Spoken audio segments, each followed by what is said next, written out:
नमस्कार, आप देख रहे हैं 9 टीवी आजमगढ़। आइए जिले के प्रमुख खबरों पे डालते हैं एक नजर। हाँ, मैं आप लोगों के सामने आज उपस्थित हुआ हूँ।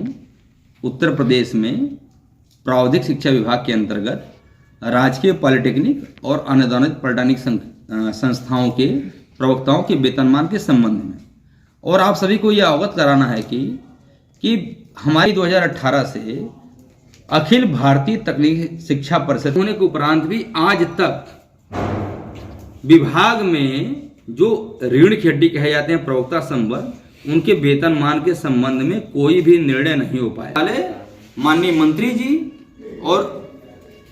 सभी उच्चाधिकारियों को भेज चुके हैं, लेकिन कोई भी निर्णय नहीं हो पा रहा है। अतः आज हम आप सबके सामने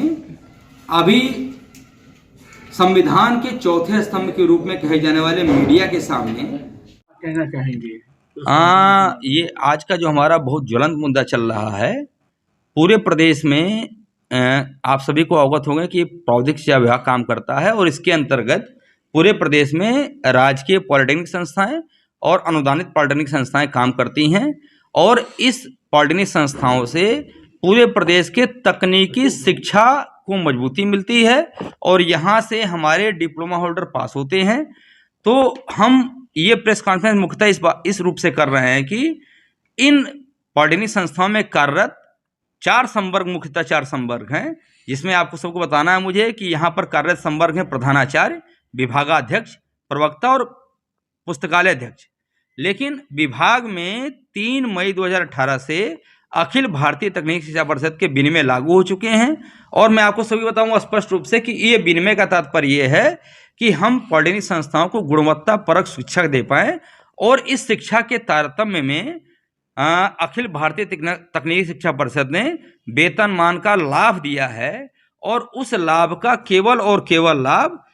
विभाग में प्रधानाचार्य, विभागाध्यक्ष और पुस्तकालय अध्यक्ष ले रहे हैं, जबकि पूरे प्रदेश की जो ऋण कहे जाने वाले लोग हैं वो प्रवक्ता हैं। लेकिन इन प्रवक्ताओं को आज 5 सालों के उपरांत भी वेतनमान के संबंध में कोई भी लाभ नहीं मिल रहा है, और ये कहने में मुझे बड़ा हर्ष और विषाद दोनों ही हो रहा है कि विभाग के 3 संवर्ग के लोग ऐसे हैं जो कि बिना योग्यता और अनुभव रखे हुए, जिनके वेतनमान में लगभग प्रतिमाह लाखों रुपए की वृद्धि की गई है, और इस वृद्धि से सरकार के ऊपर, जो सरकार को लगातार पूरी जनता पूरे मनोयोग से चुन रही है और लोकप्रिय सरकार मानी जाती है, इस सरकार की मंशा ये सिंपल है कि हमें एक रूपता और एक समानता लानी है। उस सरकार के ऊपर अभी तक जितनी जानकारी मेरी है लगभग लाखों करोड़ों रुपए की राजस्व हानि लगातार की जा रही है, और ये हानि मैं बताऊं आप सभी को कि विभाग में कार्यरत एक निदेशक के द्वारा एक कार्यकारी आदेश किया गया, और उस आदेश के तहत जिसके लिए वो खुद वैध नहीं है,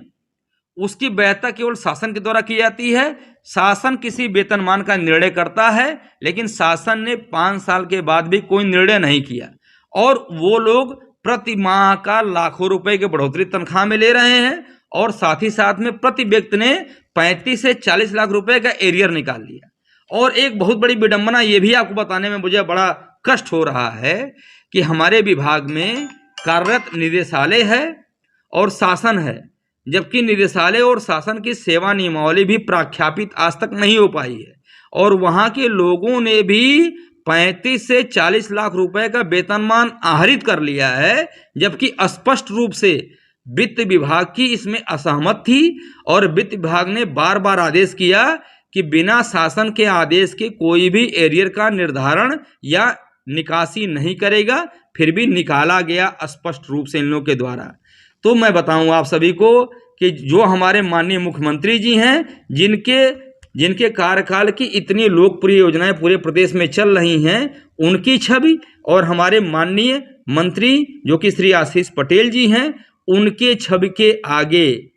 विभाग का पलीता लगाने के लिए और राजस्व हानि करने के लिए जो विभागीय निदेशक हैं श्री मनोज कुमार जी, वो पूर्ण रूप से उत्तरदायी हैं। उन्होंने एक आदेश किया जो कि पूर्ण रूप से अवैध हैं, और उस आदेश के तहत उन्होंने प्रधानाचार्य, विभागाध्यक्ष और पुस्तकालय अध्यक्ष का गलत तरीके से वेतन निर्धारण किया, और सारे प्रवक्ताओं को अनाथ की भांति छोड़ दिया,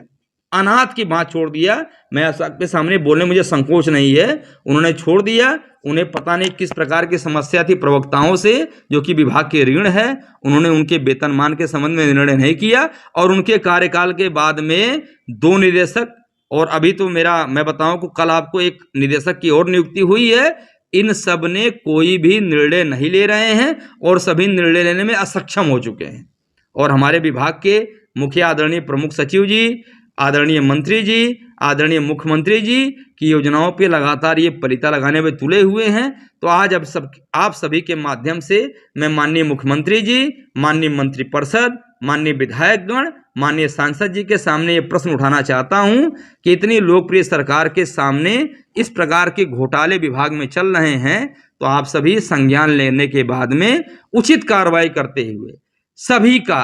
चाहे वो प्रधानाचार्य हों, चाहे वो विभागाध्यक्ष हों, चाहे वो प्रवक्ता हों, चाहे वो पुस्तकालय अध्यक्ष हों, सभी की एक रूपता के साथ में वेतनमान लगाने की कार्रवाई को कराने की कृपा करें। क्या नाम आपका? भोलेनाथ प्रसाद, महामंत्री, उत्तर प्रदेश अप्लाइड साइंसेज एवं ह्यूमैनिटीज सेवा संघ, राजपत्रित संघ।